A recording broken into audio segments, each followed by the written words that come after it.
Të nderuar miq, ka një problem mjaft qetësues të shoqërisë sot, si asaj globale, po edhe në ato lokale. Po le të përqendrohemi në ato lokale, pra në shoqërinë tonë. Është kriza bashkëtorë. Madje, edhe në edicionet e ndryshme informative të televizioneve tona, ndodh nga njerë të përzidhet si temë për të trajtuar treguesi i lartë i ndarjeve, i divorceve, të dhëna që merren zakonisht në gjykatë, aty ku bëhen gjyqjet midis bashkëshortëve, të cilët e thyen premtimin e tyre, atë premtim që kanë dhënë për një jetë bashkëshortore, për të qëndruar besnik njëri tjetrit, zakonisht patetizohet dhe thuhet deri në vdekje. Ndaj dhe, ose sa tjetë jeta, ndaj dhe e kemi quajtur këtë emision të radhës në këtar premtimet e thyra pikërisht për të trajtuar çështjen e krizës bashkëshortore. Për këtë, unë kam zgjedhur Gültene Dërguti, që vjen nga qendra e mjekësisë familjare në Ferizaj, është psikologe. E ftoj në skenë.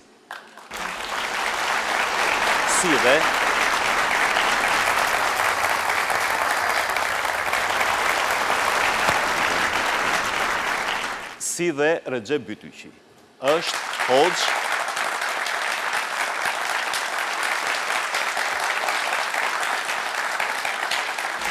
është një hoxh i nderuar që vjen nga qyteza simpatike e Lipjanit. Mirë se u kam në studio. Atëherë, le ta fillojmë me ju, zonjë nderuar. Në fillim le të bëjmë një skaner dhe më pas të japim recetat për këtë fenomen. Në këndvështrimin tuaj, si e shikoni krizën bashkëtorë? Vërtet, ndoshta, sepse nga njerë një çështje varet dhe në këndvështrimet të caktuara. Ne mendojmë që gjithë këqijat janë mbledhur në këtë epokë, por zakonisht problematikat, krizat e ndryshme, e keqja, siç mund thuhet me një fjalë të vetmet, e përshkruan gjithë histori njerëzore. Vërtet, a mund të quhet që mund të thuhet sot që krizat bashkëtorë kanë arritur një pikë vërtet për të shqetësuar, pra, e kam fjalën për divorcë që e rrezatojnë më mirë këtë krizë në shoqërinë tonë? Është e vërtet kjo? Mund ta marrim si alarmante? Së pari ju përshëndes Juve dhe gjithë stafin realizues të dhe shikuesit e këtij emisioni. Para se të vim të kriza bashkëtorë, para kisha dashur të them që të flasim për martesën. Ne e dim që martesa është një udhëtim i gjatë. Dhe askush nuk e fillon martesën me një qëllim që të kemi, do të provojmë po martohemi, do të provojmë një vit, 2, nëse shkon mirë, nëse nuk shkon, ne po përfundojmë. Secili e fillon me ëndra. Do me thënë kushtimisht edhe në popullat themi duke ëndruar princin me kali të bardhë, apo ndryshe, ndërsa ona tjetër ëndron princeshën, duke aluduar në një perfeksionizëm të bashkëshortit. Me fillim, martesa krijohet nga një çift, do të thonë nga 2 persona dhe më duhet fillosh të mendosh në ne dhe jo në individ. Është sfida e parë, do të thonë tek çifti që i ballafaqohen në martesë. Dhe që për të dytë nevojitet një adaptim. Nuk është, do të thonë, shpesh herë tek ne çdo gjë kamerat orientohen pas nusës, do të thonë nga gruaja, duke pritur që ose duke edhe pritur që është normale që ajo të ketë një fazë të adoptimit. Njëkohësisht i nevojitet adoptim edhe mashkullit, sepse edhe pse është në familjen e tij, domethënë për kulturën tonë kosovare po flasim, përsëri atij është ardhur një mysafir për cilin është burri, është personi më i afërt për të. Edhe është ura lidhëse mes anëtarëve tjerë të familjes. Dhe në këtë rast nevojitet një përgjegjësi shumë e madhe edhe e mashkullit, por nevojitet edhe një përgatitje psiqike. Kur vim të krizat, do më thënë cilat janë ato elemente që ndikojnë të krizat bashkëshortore, ka të shumta. Ajo që mua më brengos shumë është edhe kultura jonë. Në kulturën kosovare është, do më thënë, kusht një farforme, po ta duash burrin, nuk mjafton, është e nevojshme ta duash edhe vjehrën, kunetët, bijat, janë disa koncepte, do më thënë, që i përkasin inkas kulturës kosovare. Gjë që unë mendoj që në start krijojnë disa huti, një amulli që për nusën është një ngarkesë ose për bashkëshorte. Pa diskutim që për të pas një jetë bashkëshortore janë element edhe anëtar të tjerë të familjes, qoftë nga ana e burrit apo qoftë nga ana e gruas. por që duhet kërkohet respekt dhe jo dashuri. Dashuria është një diçka e msheft. Dhe për dashuri duhet brengosen çifti me njëri tjetrin. Dhe nuk duhet të jetë brengose nëse djali nuk e don nënën e nusës, ose anasjelltas nëse nusja nuk e don nënën e djalit. Respekt duhet kërkohet. Respekti është diçka që mund të bëhet, nuk kërkon shumë mund, nuk kërkon edhe para fare. Dhe ndër të parat shpeshherë është kjo, domethënë që bëhet konflikt mandej papërshtatshmëria e nusës me rregullat e familjes, ose kur ndikon edhe në xhelozin, sepse shpeshherë raporti vjeher nuse në Kosovë, edhe në disa vende të lindjes, në Perëndim nuk bëhet fjalë për këtë, por raporti edhe i vjehrës djalit njëkohësisht, ata krijojnë një farë presioni mbi çiftin, ndonjëherë në mënyrë të vetëdijshme, ndonjëherë në mënyrë të pavetëdijshme, por që ndikon në harmoninë e çiftit. Gjë që shpeshherë ka shku deri në divorcin e çiftit, duke pa i vlerësuar burimet që kanë çifti me njëri tjetrin. Po, krizat mund të jenë komplekse, vijnë nga shumë arsye. Ju po shtjelloni arsyet familjare, por kemi dhe arsye ekonomike, por kemi dhe arsye të sferës psikologjike, kemi pra një set arsyesh. A është e nevojshme që në parim një çifti t'i thuhet, madje që në fillim, që mos e kërkoj sido që t'jetë perfeksioni, sepse idealizmi i madh i jetës bashkëtorë i të ardhmës dhe mos përputhe me realitetin e gjërave, mund të krijojnë edhe atë të qarën e parë. Pra është e nevojshme, madje unë ndoshta kam menduar duke u arktuar me imagjinatën time që në një dasëm, në një martesë, përpos orkestrës, ato çfarë janë ato gjithë që e përbëjnë atë dasmën, të kishte një vend dhe për psikologin, ose për psikologun që t'u fliste çiftit të cilët të mund t'u thoshte të paktën një tezë bazë, që për sosmërinë mos e kërkoni, sido që tjetët. Realisht, do më thënë, një edhe prej problemeve ky që është pritshmëria në martesë, idealizimi. Nëse bëjmë një analizë të kulturës ose martesave në kohën e kaluar dhe tanishme në Kosovë, nëse flasim për faktorin ekonomik, në të kaluarën kanë qenë shumë më të varfër familjet e tona. Dhe nuk i kanë gëzuar këto kushte ekonomike që sot ne i kemi. Nëse flasim për pavarësinë e gruas, në atë kohë gruaja ka qenë më e varur se sa sot, gruaja sot është më e pavarur, por problemet janë më madhore. Dhe shpeshherë është pritshmëria ajo që i bën që të kenë probleme, domethënë të idealizimi, sepse në çështjen tonë, domethënë në kohën e sotme, me futjen e gruas në ekonomi, në futjen e gruas në bashkëqeverisje të familjes, në aspektin financiar po flas, ose me arsimimin e saj, burri ka humbur shumë pavarësi. Domethënë tash po i themi e kundërtën, sepse normalisht çdo mashkull i sotëm e ëndron një grua intelektuale ta ketë dhe të ketë një bashkëfinancim familjar. Mirë po, në anën tjetër, nëse e konsiderojmë burrin në të kaluarën, ai ka pas një statut shumë të veçantë në familje. Sepse nëse ka punu burri që gjithë e kanë prit me mirësjarë dhe o mirë se erdhe, je lodh, dhe ka qenë normali që burrit shtrihet në shtrat me pushu, ta pres bukën e gatshme dhe krejto. Po kjo nuk ndodh edhe me nusën në Kosovë. Domethënë gruaja nëse punon, ajo përsëri duhet i ketë të gjitha rolet që i ka pas edhe më herët, të përgatisë ushqimin, të kujdeset për fëmijë, për veshmbathje, për pastrim, edhe është turp nëse gruaja prit që dikush tjetër t'ia bëj gati bukën. Domethënë shpeshherë familje të caktuar, gjithnjë flasim edhe për subkultura dhe për familje të caktuar, që është turp që gruaja ta ketë edhe një ndihmëse me pagesë në familje për arsye se gruaja të jetë një superwoman. Domethënë gruaja duhet të jetë aftë që të bëjë gjitha. Dhe kjo në një kohë të caktuar ndoshta edhe gruaja bashkëshortja mund të ballafaqohet dhe mund të qëndrojë këtyre. Me kalimin e kohës shkaktohet një shterje që në psikologi njihet si termi burnout, konsumim psikologjik, që fillon domethënë edhe çdo gjë merr negativizëm, harxhohet energjia dhe asgjë nuk i duket bardhë dhe aty fillon kriza pikërisht. Mirë po, unë kam një mesazh për meshkujt që ata duhet t'i përveshin mëngët. Dhe nëse po bashkëfinancojnë familjen, atëherë edhe të bashkëqeverisin edhe punët e shtëpisë bashku. Më falë, sepse është një detaj, doli vetë ju, tema shumë i gjërë, që du të kemi një mirë kuptim në parim, tema shumë i gjërë dhe kërkon shumë qase, por edhe ne kemi minutat e kufizuar dhe të përpiqemi të themi sa më shumë gjëra të vlefshme brenda atyre pak minutave. Është një vendim në qeverinë shqiptare që ajo ndihma ekonomike mos i jepet burrit që shkon dhe e bën rushe kumbulla, por të jepet gruas sepse është më nikoqire. Si u duket kjo? Më doli moment. Në hulumtimet shkencore, në çdo është më e ndjeshme ndaj ushqimit ndaj familjes, po. Ku menaxherë janë femrat, janë dalë më të suksesshme.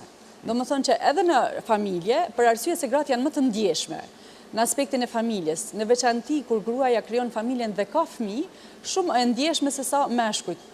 Domethënë, ne bëjmë përjashtime gjithsesi, mos na lëndohen meshkujt se po i bëjmë përgjithësime, por që femrat janë treguar më të suksesshme edhe në menaxhimin e financave për arsye të ndjeshmërisë emocionale për të ardhmen. Pikërisht. Tani, kalojmë tek ju, hoxhë nderuar. Ju lutem, kërkoja një qasje kuranore, një vizatim të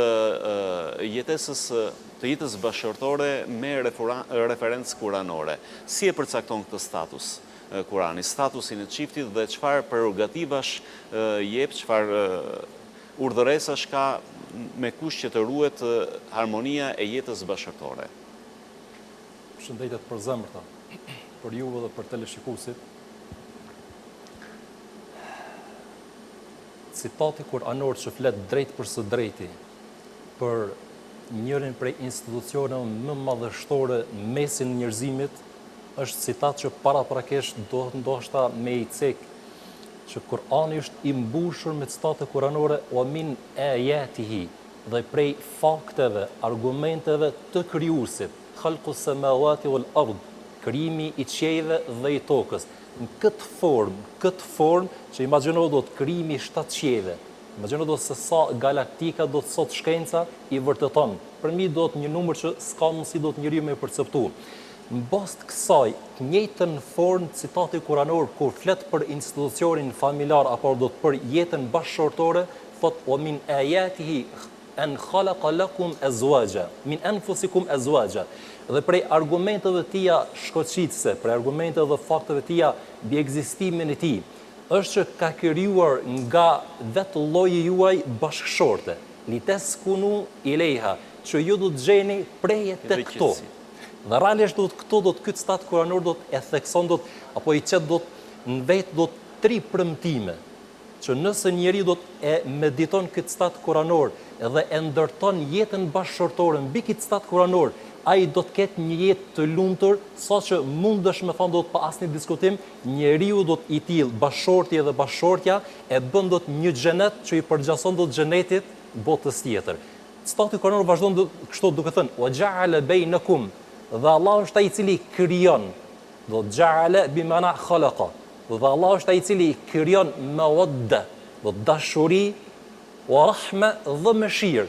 Inna fi dhalika la ayatin liqaumin yatafakkarun. Më të vërtetë do në këtë madhështi, në këtë mrekulli, në këtë argument ka argumente shkoqitëse për ata të cilët meditojnë.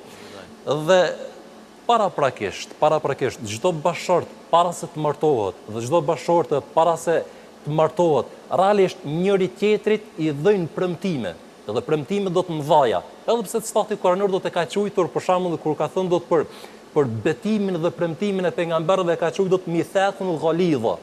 Do të njëjtën formë ka thënë që kur unë i kam thënë bashkëshortes sime se unë po të martoj ose po e martoj do të vajzën tënde, realisht i është dhënë një betim shumë i madh. Mithaqan ghalidha, do të mithaq, që do të një premtim dhe një betim shumë i madh. Dhe nëse njeriu e ndërton do të jetën mbi këto premtime, pa asnjë diskutim, ai e jeton do të periudhën më të mirë, apo të arrin që gjatë kësaj jete bëhet njëri për njerëzit do të më të suksesshëm. Për shembull do të dietarët kur flasin se sukses nuk ka do të pjesërisht. Mirë, po suksesi do të më qenë i përgjithshëm. Për më qenë një njeri i suksesshëm, ai do të patjetër të plotësoj do të 4 elemente apo 4 shtylla kryesore që nëse do të njëra prej këtyre do të ka problem, atëherë suksesi nuk është i përsosur. Suksesi i parë që njeriu më qenë i suksesshëm dhe me kuptu do të realitetin se pse është ardhur në këtë botë, është që bëjmë marrëdhënie të mira me krijuesin e 7 qiejve. Dhe këto është temë në veti. Suksesi i dytë apo do të ajo shtylla e dytë të jetë i suksesshëm në jetën bashkëshortore. Saktësisht në jetën bashkëshortore, duke filluar do të spari do të me bashkëshortën dhe me trungun familjar. Për të jetë i suksesshëm me rrethin familjar, me njerëzit në përgjithësi e sidomos me shokun e jetës. Shpirti do të me bashkëshortën apo do të me bashkëshortin. Dhe shtylla e tretë që njeriu do të me qenë i suksesshëm që do të moralizu, është që me qenë i suksesshëm në punën që ai e ka zgjedhur me dëshirën e tij, profesionin që e ka zgjedhur e tij, që ai atë punë me bë mision, jo vetëm profesion, jo vetëm punë. Dhe e katërta është që me qenë i suksesshëm në shëndetin e tij. Nëse ndonjëra prej këtyre është defekt, atëherë edhe suksesi i njeriu është në pikpyetje. E sidomos nëse është në defekt jeta bashkëshortore, thyhen premtimet. Do të thyhen premtimet që ti ja ke dhënë dot bashkëshortës para se që e ke martu. Thyhen dot gjatë jetës bashkëshortore, s'ka dyshim se atëherë do të dalin me të vërtet kriza të shumta dhe kriza bashkëshortore është një prej krizave, një prej sprovave që do të zgjedhje me mençuri. Pikërisht sepse ka të bëjë dhe me atë që quhet institucioni bazë i një shoqërie të shëndetshme siç është familja. Mirë, do ta ndërpresim për pak minuta këtë diskutim, këtë bisedë për një hapësirë publicitare. Publicitet.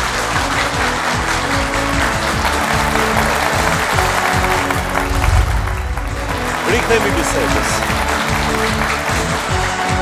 Premtimet e tyra dhe tani të bim pak kokë muhabetit, një ndër shkaqet e premtimeve të thyra janë dhe tradhtitë bashkëshortore, ajo që quhet jeta e fshehtë e çiftit. Ju lutem zonjë, a jemi në një terren social që me të vërtet e çon jo të favorshëm për ta cytur dhe për ta bërë çiftin të ekspozuar ndaj këtij fenomeni? Kjo është një dobësie e madhe njerëzore, të kemi parasysh, po themi në realitetin ku jetojmë ne. Fatkeqësisht, ky terren është mjaft shumë i hapur aktualisht dhe kemi disa faktorë që kanë ndikuar këtë. E para, ekspozimi jon gjatë luftës në vendet perëndimore, gjë që shpesh herë materialja, ajo teknologjia e zhvilluar në shtetet e perëndimit ka bërë me kuptuar sikur çdo send që është i tyre është edhe i vlefshëm edhe i mirë për ta sjellë në kulturën tonë. Një pëlqyeshmëri, një lakmi, ta them kështu. Është media që ka një rol tetë të rëndësishëm, që ka ndikuar fatkeqësisht, domethënë, qoftë me serialet, cilat jipen në orarin më të mirë kur familja mund të jetë bashkë dhe mund të ndaj kohën së bashku me anëtarët e tjerë, që media ka një ndikim fantastik, pozitiv dhe negativ. Në qëndrimet e tona, në edukimin e brezave tonë. Dhe interneti gjithashtu. Sepse ne kur flasim për tradhtinë bashkëshortore kemi dy llojesh. Një tradhti bashkëshortore që bëhet, domethënë, duke kryer marrëdhënie intime me një person tjetër, dhe është tradhtia bashkëshortore emocionale, që nuk do të thotë që ti ik deri te jeta intime, por komplet aspektin psikologjik ja përkushton dikujt tjetër.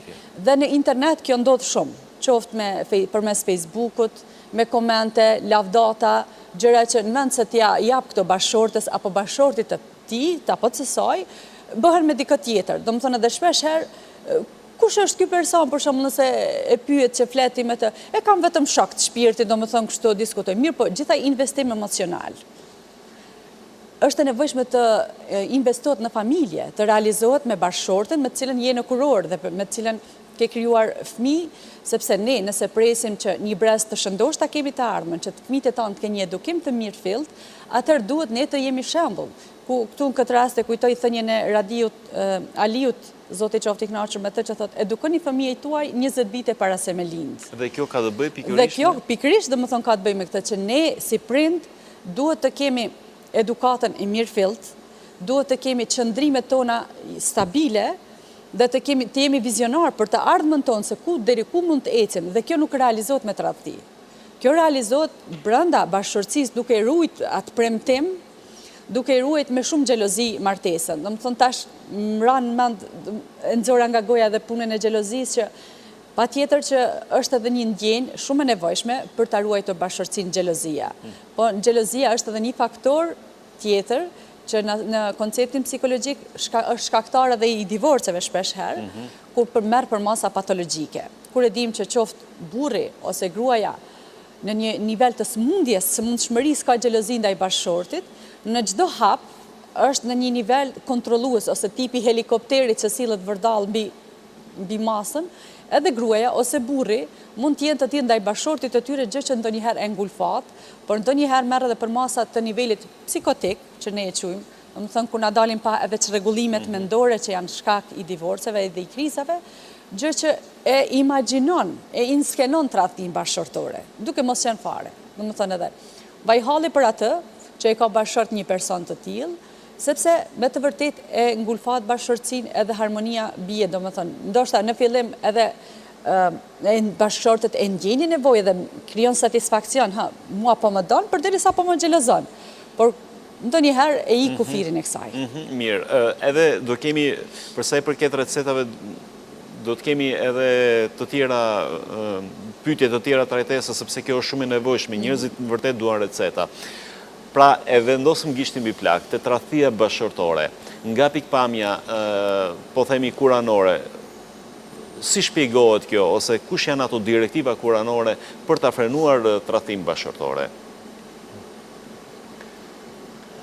Përderisa jeta bashkëshortore ndërtohet që mbi përgjithësi, do të bashkëshorti ka përgjithësi ndaj bashkëshortës së tij, dhe bashkëshortja gjithashtu do të ka përgjithësi ndaj bashkëshortit të saj.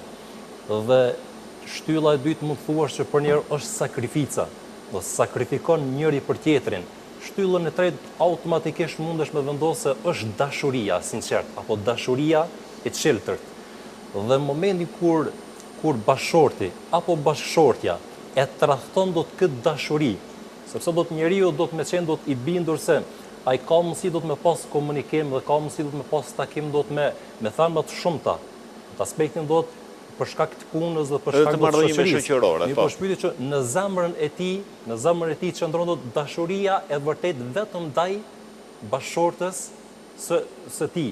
Edhe pse i respekton të gjithë botën femërore, kështu do të thoshte edhe me botën mashkullore, me botën femërore që i respekton do të gjithë burrat tjerë. Mirë po do të në zemër ka vetëm bashkëshortin e saj. Më fal, Recep, një parantezë, edhe sikur mos ekzistonte këto referenca që ju përmendët, këto citime nga Kurani, edhe në gjuhën sociale tradhtia bashkëshortore ka konotacion negativ, besnikëria ka konotacion pozitiv, pra këtë nuk e diskuton askush. Edhe dëgjova dikë, një hoxh të nderuar që po thoshte që është brenda natyrës njerëzore në një farë mënyrë që ta uren mëkatin, edhe nëse bëhet, ta uren atë që është e keqe. Ndërkohësisht është pjesë e natyrshme që ta adhuron atë çka është e mirë. Apo jo? Dietarët e përmendin një rregull që realisht nganjëherë do të njerëzit nuk mundin me paramendu, do të parasysh se është rregull si që ditë mirë, po e vërteta është kështu. Fil Islami la yujud hirman. Në Islam nuk ka ndalesë. Mirë, po çka ka? Ka do të kanalizim dhe ka frenim. Ti s'mundesh me mohu. Krijuesi ka krijuar njeriu në përgjithësi do të njeriu si njeri, krijesën më nderuar.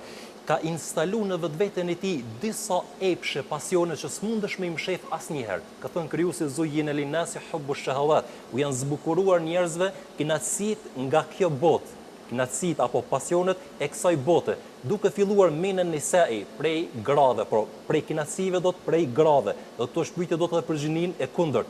Wal banin, fëmijët, wal qanatir al muqantarati min al-dhahab wal fidda, dhe prej ngrumbullimit të pasurisë dhe arit. Wal khayl al musawwama, dhe prej kuajve të zbukuruara apo prej veturave do të luksoze. S'ke mundësi ti me mohu do të këtë, sepse jam i krijuar, jam i instaluar nga krijuesi me dëshirën e tij që unë i du në thellësinë e shpirtit tim, apo e du do të gjinin e kundërt. E du do të pasurinë, sepse do të kështu do të ka kriju do të krijuesi. E du do të që më bë do të i njohur, sepse kështu do të më ka kriju do të krijuesi. Mirë, por përderisa do të krijuesi ti ka dhënë do të këto, nuk ka lënë asnjë pasion që është i rrënjosur në shpirtin e njeriu, në ndërgjegjen e njeriu, e që nuk i ka lënë do të kanale të pastërta. Do të i riu i cili do të e shef se ka nevojë do të përgjinin në kundërt, e ka lënë do të krijuesi institucionin më të shenjtë që është martesa. Dhe ai këtë pasion e shuan tek bashkëshortja e tij dhe shndrohet do të në adhurim. Shndrohet në adhurim.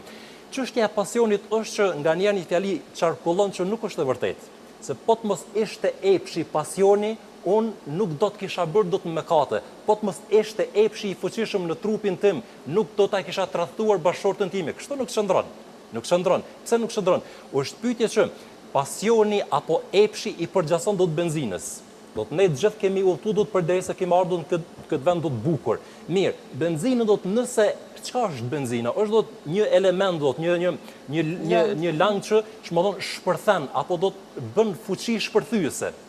Nëse vendos do të në vetur, çka ndodh? Ti do t'i bën do të 100 kilometra edhe vjen shëndoshë mirë.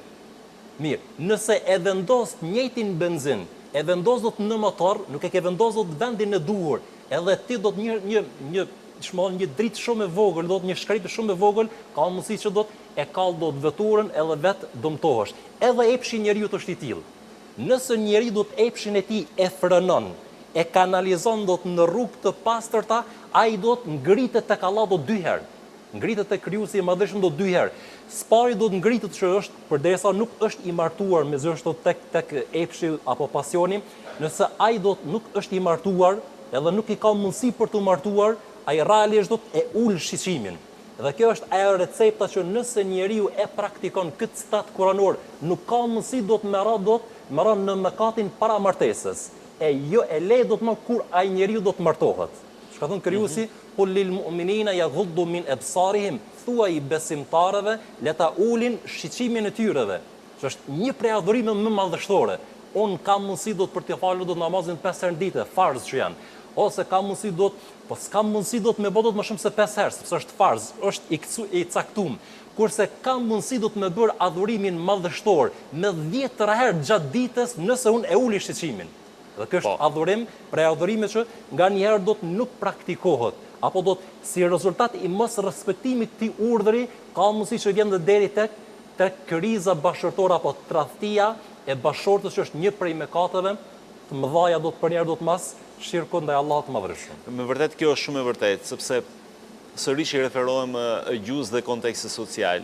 Nëse kemi njëri i cili e kontrollon shikimin, për atë ka një përshtypje të mirë në shoqëri, nëse mban vështrimin, dhe nëse kemi një individ i cili i kalon shikimet saktë dhe ande, vërtet edhe shoqëria ndodh që nuk mendon mirë për të, madje e shprehtë me gjuhën e saj.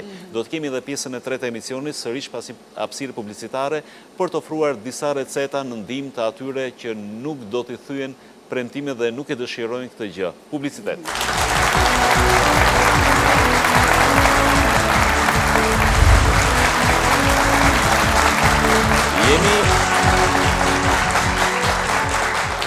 Jemi në pjesën e tretë e emisionit, premtimet e thyera, të titulluar. Ne përmendëm vetëm tradhtit bashkërtore, pra atë jetën e fshehtë të çiftit, si një prej arsyeve bazë të krizës bashkërtore, por kemi edhe fenomene sociale, siç është bigjozi, të rendurit pas bigjozi, të rendurit pas konsumimit të alkoolit, që gjithashtu dhe ato janë një faktor mjaft determinant, besoj, në krizën bashkërtore. Ju lutem mund ta trajtoni edhe pak të gjë dhe sigurisht të ofrojmë recetat e duhura, se si mund të bëhet më mirë. Gjithsesi nuk duhet ikur ky fakt për arsye se alkooli ka marrë mjaft për masa në familjet tona, gjë që alkoolizmi realisht domethënë qoftë nëse është burri, gratë janë më rrallë, po fatkeqësisht domethënë edhe tek femrat kjo dukuri ka filluar të zhvillohet në kulturën tonë. Gjë që fillimisht domethënë krahas aspektit material që shpenzohen leku i familjes edhe i fëmijëve në alkool, na sillen edhe probleme të tjera psikologjike. Domethënë konfliktet me bashkëshortën, vonesat e vonshme, domethënë që me atë edhe zhvillohet edhe jeta e natës njëkohësisht. Mirë po, kohëve të fundit, për masa negative, në shoqërinë tonë kanë marrë edhe lojrat e fatit. Një raport, domethënë që i kam dorëzuar parlamentit, e kam shtjellu këtë çështje mjaft me rëndësi, me cilën është presupozuar që bëhet një ligj, domethënë të ndërtohet ligji për mbylljen e tyre. Mirë po, fatkeqësisht, domethënë, aq fshehur azi, e thith bigjozi energjinë e njeriut edhe familjes, gjë që fatkeqësisht kam pas rast kur në klinikën time, pas 20 vitesh martesë, një çift që e kanë dashur shumë njëri tjetrin, një çift që kanë pas një jetë të lumtur bashkëtorë me fëmijë, është bërë shkak domethënë të divorcimit. Në mënyrë të pakthyeshme, absolutisht, dhe kjo është për arsye se ne mendoj që duhet i kushtojmë shumë vëmendje. Edhe ne si ekspert, qoftë psikologu, psikiatri, punëtori social, po mendoj që edhe ata që i vënë ligjet duhet të kenë shumë kujdes më të madh në menaxhimin e këtyre institucioneve që janë fatale dhe po e shkatrojnë shoqërinë kosovare. Është interesante sepse fenomeni bixhozi sot është sofistikuar, është ngjizur me një element siç është ai i adhurimit të futbollit, i kënaqësisë që t'jep kjo lojë, shumë e bukur dhe nuk është më e bixhozi deri djeshëm që luaj me ca zara, luaj me ca letra. Pikërisht e përmendë se në mënyrë tinxare e thith njeriu, për arsye se edhe kur e diskutojmë në masë, domethënë në rrjetin e gjerë shoqëror që bastorët janë të dëmshme kështu. Çka ka të keqe, domethënë ajo është një arktim, ti po vë bast, bën, s'bën. Mirë po, ajo bëhet me lekun. Edhe në momentet e para, domethënë humb 50 centa, një etiketë mund të jetë shumë e lirë ajo. Por me kalimin e kohës, domethënë, pikërisht problemi fillon kur në fitimin e parë ti mund të bësh brenda 15 minutash ti fitosh 100 euro ta zëm. Dhe kjo e nxit atë më shumë. Mirë po, ne kemi rastet kur si rezultati i bixhozit futet në kredi, futet në vjedhje, deri domethënë te krimet më të rënda në shoqëri, ajo shkon domethënë shkallë, etapë pas etape, deri te krimet më të rënda gjenden domethënë si rezultat i bastorëve, domethënë apo lojrave të fatit. Sa e rëndësishëm është besimi në jetën e individit për ta ruajtur jetën bashkëtorë, për ta ruajtur familjen? Çfarë impakti ka? Sepse mund të kemi të tillë njerëz që, e pranojnë në parim që kjo është një gjë e keqe, mirë po nuk pranojnë të kenë referencat e besimit për ta rregulluar një gjendje të caktuar. Dhe është ajo që thuhet zakonisht i mbështeten logjikës gjërave. Këtu ka ndonjë mospërputhje? Besimi lun rol të rëndësishëm për një jetë bashkëtorë të lumtur. Në plot kuptimin e fjalës është ndoshta shtylla kyçe. Nëse do dy bashkëshort janë që kanë një vedije të lartë fetare, janë praktikues të urdhrave të krijuesit të madhërisëm, pa asnjë diskutim do të janë shembull për të tjerë se si do të qenë do të një jetë bashkëtorë e mbushur do të me harmoni dhe e mbushur do të me dashuri të sinqertë. Nëse mungon do të besimi, po flas do tash e kam fjalën për besimin i cili do të edhe kur jetin vetmi e din se është duket përcjell krijuesi i madhërisëm. Një bashkëshort apo një bashkëshorte e cila e ka frikën ndaj krijuesit të madhërisëm, ai asnjëherë nuk ka mundësi që kënda e tij të shkel aty ku nuk do të më shkel. Ose nuk vjen shprehje që të vjen deri tek ajo që u përmend si fenomen do të shumë i shëmtuar që është prostitucioni. Për arsye se ai ka të qartë sepse krijuesi në kapitullin El Isra bën dot një krahasim, sikurse radhitja e statit kuranor do të jep shejse ky mëkat është vrasje. Për shembull do të thotë 21 do të kapitullin El Isra, wala taqtulu auladakum, do të mos i mbytni fëmijët e juaj, khashyatan min imlaq, do të prej frikës së varfërisë. Do të për një do të stati do të pas këtij që do ta citojmë do të thotë që wala taqtulu nafsa allati harrama Allah illa bil haqq. Do mos e mbytni vetveten e juaj, do sepse është një prej mëkateve do të më të shëmtuara. Mes këtyre dy citateve kuranore do të krijuesi thotë wala taqrabu zina. Dhe mos ju afroni prostitucionit. Kështu besimtari këtu tek shpreha do të kur ta lexon këtë citat kuranor, ai nuk e diskuton do të prostitucioni si do të mëkat i shëmtuar. Mirë po ai realisht kur e mediton citatin kuranor që është e ndaluar çdo gjë që të çon deri tek prostitucioni, që është një prej mëkateve më të mëdha, dhe sikurse ka dëshiruar do të krijuesi me brëm me dije se ai njeriu i cili e bën këtë mëkat shëmtuar, realisht e ka vrarë do të atë person, ço do të prej dy gjinive. Kështu besimtari do ta ketë parasysh një prej faktorëve që mos më ardh deri tek kjo. Përmendëm se është ai mjeti më i shkëlqyeshëm që iblisi e përdor do të shiquarit, do të enadratu sahm masmum min siham iblis. Do të shiquarit është shigjet e helmuar prej shigjetave të iblisit. Dhe ai i cili do të e bën që nuk e ul shqiqimin, s'ka dyshim që zemra e tij do të vjen deri tek vjen deri tek më e keqja. Realisht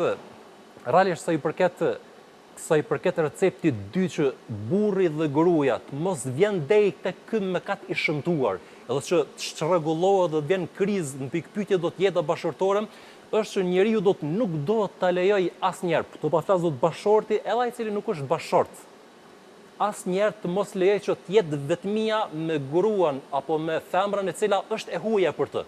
Jo rastisht ka thënë dërguari i Allahut hadithin la yakhluwanna rajulun bimra'atin illa kana thalithuhuma ash-shaytan.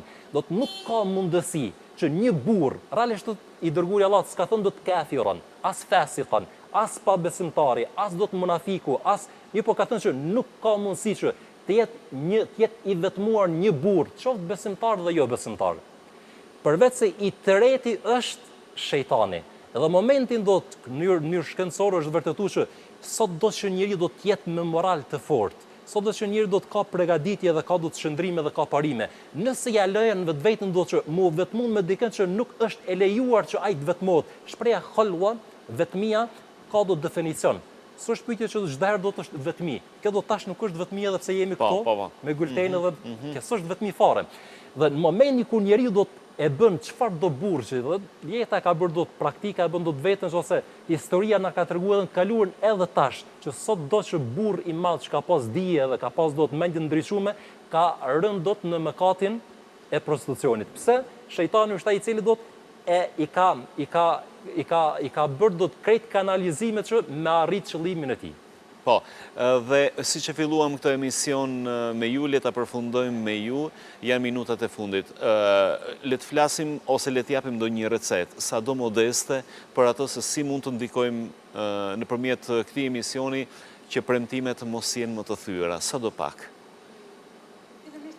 Po ta pikturonim zemrën e martesës. Do të imagjinojmë në zemër të martesës qëndron besimi në rend të parë, dashuria edhe respekti. Këto e përbëjnë zemrën e martesës.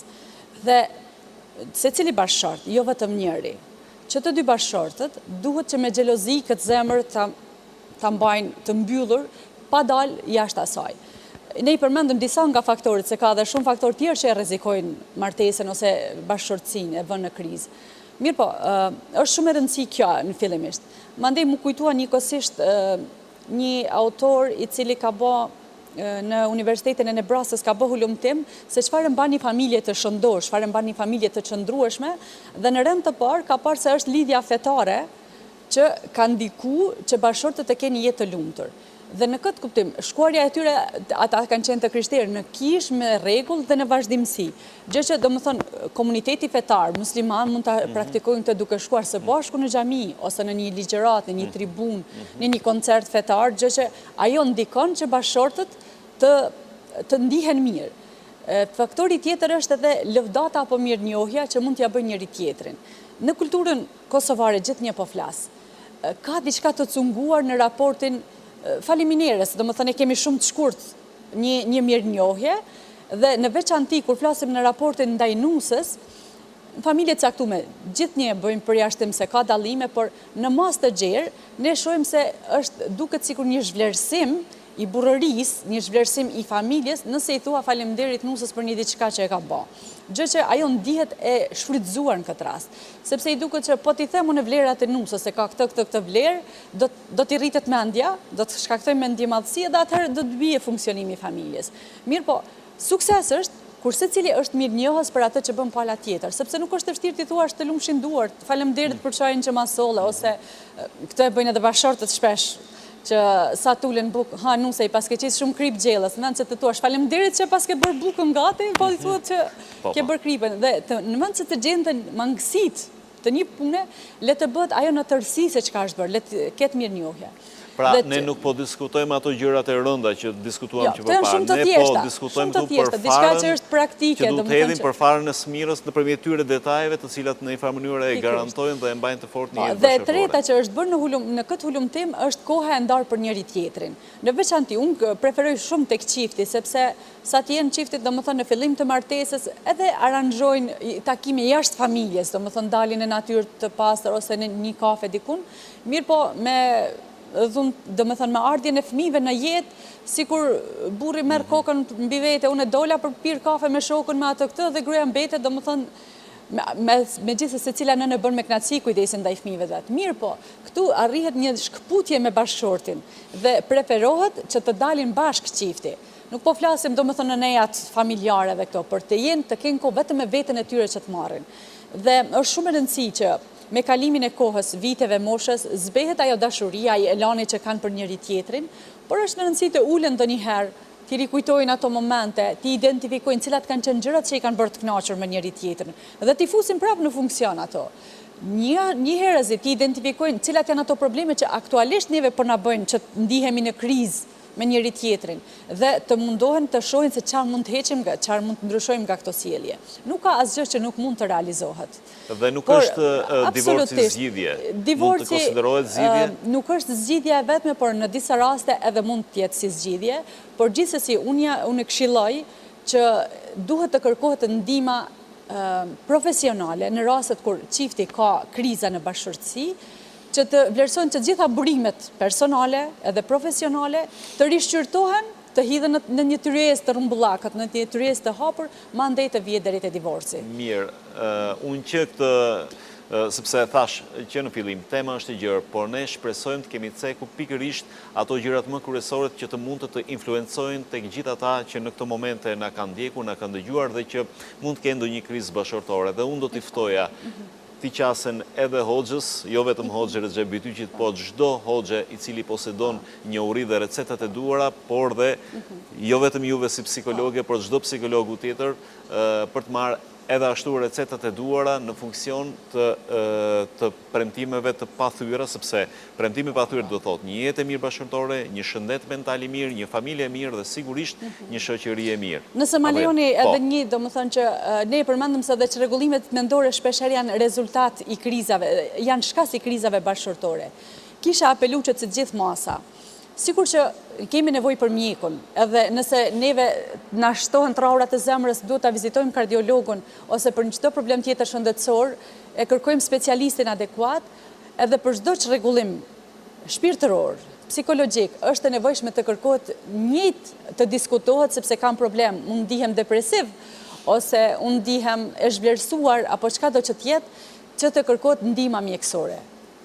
Mirë, të falenderoj zonjën nderuar Gültene Dërguti, psikologe, pranë qendrës së familjes, mjekësisë familjare në Ferizë, dhe hoxhë Recep Bytyqi nga Lipjani. Ermir Hoxha, ky ishte nektari që kushtua premtimeve të thyera. Qofshin ato gjithherë premtime të mbajtura. Ju faleminderit. Faleminderit.